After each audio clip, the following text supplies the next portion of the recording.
MLA కోట MLC స్థానాలకు polling జరుగుతోంది. ఉదయం 9 గంటలకు పోలింగ్ మొదలైంది. మొదటగా స్పీకర్ పోచారం శ్రీనివాస్ రెడ్డి ఓటు వేయగా తర్వాత వరుసగా కేటీఆర్, మంత్రి ఇంద్రకరణ్ రెడ్డిలు ఓటు వేశారు. సీఎం కేసీఆర్ మినహా మిగిలిన ఎమ్మెల్యేలంతా ఓటు వేసినట్లుగా తెలుస్తోంది. కాసేపట్లో సీఎం కూడా ఓటు వేయడానికి రానున్నారు. పోలింగ్ సాయంత్రం 4 గంటల వరకు జరుగుతుంది.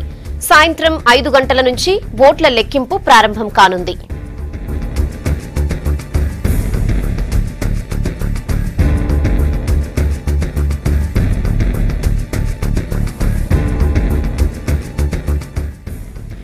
మొత్తం 5 స్థానాలకు 4 టీఆర్ఎస్ పోటీ చేస్తుండగా ఒక స్థానాన్ని మిత్రపక్షమైన ఎంఐఎంకు కేటాయించింది టీఆర్ఎస్. అయితే ఓటింగ్ లో పాల్గొనే ముందు టీఆర్ఎస్ భవన్లో మాక్ పోలింగ్ లో పాల్గొన్నారు పార్టీ నేతలు. ఆ తర్వాత 3 బస్సుల్లో అసెంబ్లీకి బయలుదేరి వచ్చారు.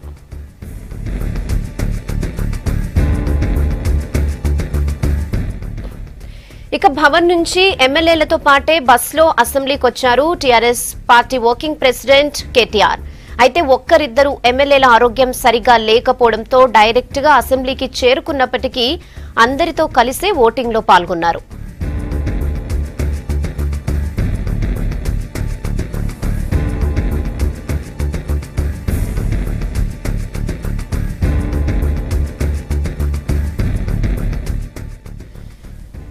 ఇక దీనికి సంబంధించి మరిన్ని డీటెయిల్స్ శివని అడిగి తెలుసుకుందాం. శివ, చెప్పండి, ఇప్పటి వరకు ఎవరెవరు ఓటేశారు, పోలింగ్ కి సంబంధించిన అప్డేట్స్ ఏంటి?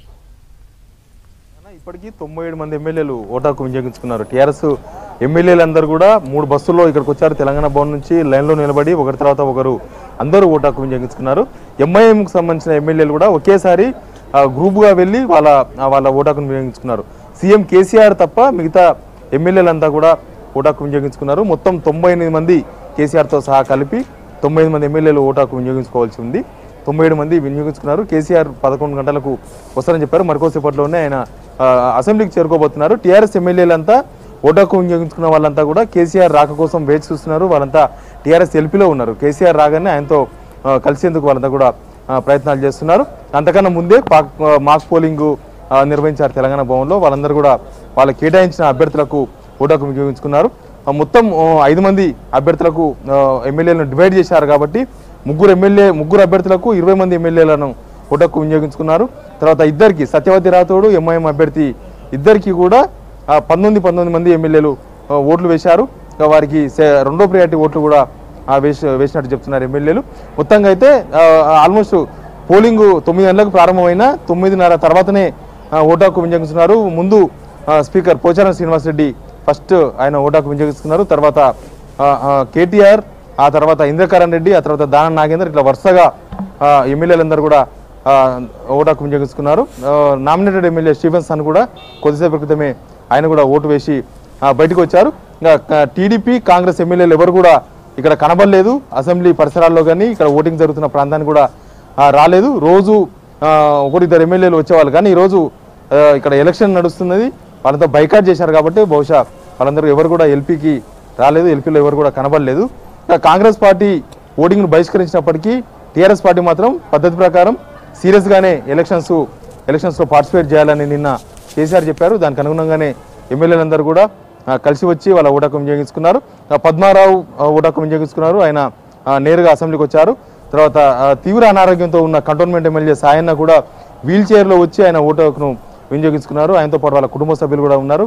ఆయన తీవ్ర అనారోగ్యంతో బాధపడుతున్నారు. ఆయన కూడా ఓటాకు వినియోగించుకున్నారు. మరికోసేపట్లోనే కేసీఆర్ అసెంబ్లీకి రాబోతున్నారు. ఆయన ఓటాకు వినియోగించుకుంటే ఆల్మోస్ట్ టీఆర్ఎస్ ఎంఐఎం ఎమ్మెల్యేలందరూ కూడా ఓటాకు వినియోగించుకున్నట్లే. కాంగ్రెస్ పార్టీ నుంచి టీఆర్ఎస్ మద్దతు తెలిపిన వాళ్ళు ఎవరు కూడా రాలేదు. వాళ్ళు కూడా ఓటు వేయొద్దని వాళ్ళకు కూడా ఆదేశాలు వెళ్ళాయి. వాళ్ళు ఎలాగూ కాంగ్రెస్ విప్ కూడా జారీ చేసింది, ఓటాకులు వినియోగించుకోవద్దు, ఓటింగ్లో పాల్గొనొద్దని. కాబట్టి వాళ్ళు కూడా రాలేదు. టీడీపీకి సంబంధించిన సరళ వెంకటవీరయ్య టీఆర్ఎస్కి మద్దతు తెలిపారు. ఆయన కూడా దూరంగానే ఉన్నారు. బీజేపీ ఎమ్మెల్యే రాజాసింగ్ కూడా ఎలక్షన్స్లో పార్టిసిపేట్ చేయలేదు. ఆయన కూడా దూరంగా ఉంటానని చెప్పారు. ఇక టీడీపీలో ఉన్న ఎమ్మెల్యే మచ్చా నాగేశ్వరరావు టీడీపీ పార్టీకి అనుకూలంగా పార్టీ నిర్ణయించిన మేరకు ఆయన కూడా ఓటింగ్కు దూరంగా ఉన్నారు. ఇప్పుడు కాంగ్రెస్ టీఆర్ఎస్ మద్దతు తెలిపిన కాంగ్రెస్ వాళ్ళు కానీ సరళ వెంకటవీరయ్య వాళ్ళు ఓటు వేయకున్నా కూడా టీఆర్ఎస్ అభ్యర్థులు 4, ఎంఐఎం అభ్యర్థి 1, 5 గెలుపు ఆగదు. 5 గెలుపు ఈజీ, ఖచ్చితంగా ఎంత కూడా లాంఛనప్రాయమే. 5 గెలుపు ఈజీ కాబట్టి వాళ్ళను ఓటింగ్కు పిలవలేదు. లేదంటే వాళ్ళు కూడా అందుబాటులో ఉన్నారు, వాళ్ళని కూడా హైదరాబాద్ రమ్మన్నారు. హైదరాబాదు అసెంబ్లీ పరిసరాల్లోనే ఉన్నారు. కానీ వాళ్ళను ఓటు వినియోగించుకోకపోవడం వల్ల నష్టమేం లేదు కాబట్టి వాళ్ళను ఓటు రావద్దని చెప్పారు, ఓటు వేయొద్దని చెప్పారు టీఆర్ఎస్ పార్టీ నేతలు వాళ్ళకు. కాబట్టి వాళ్ళు ఓటింగ్కు దూరంగా ఉన్నారు. మొత్తంగా కేసీఆర్ వచ్చి ఓటు వేస్తే ఆల్మోస్ట్ మొత్తం ఎమ్మెల్యే అంతా ఓటు హక్కు వినియోగించుకున్నట్టే. కానీ 4 గంటల వరకు ఎన్నికల నిబంధనల ప్రకారం 4 గంటల వరకు ఓటింగ్ ఎవరైనా పాల్గొనవచ్చు, ఎవరైనా ఓటు హక్కు వినియోగించుకోవచ్చు. 4 గంటల వరకు ఖచ్చితంగా ప్రక్రియ కొనసాగుతుంది. తర్వాత 5 గంటలకు కౌంటింగ్ ప్రారంభమవుతుంది.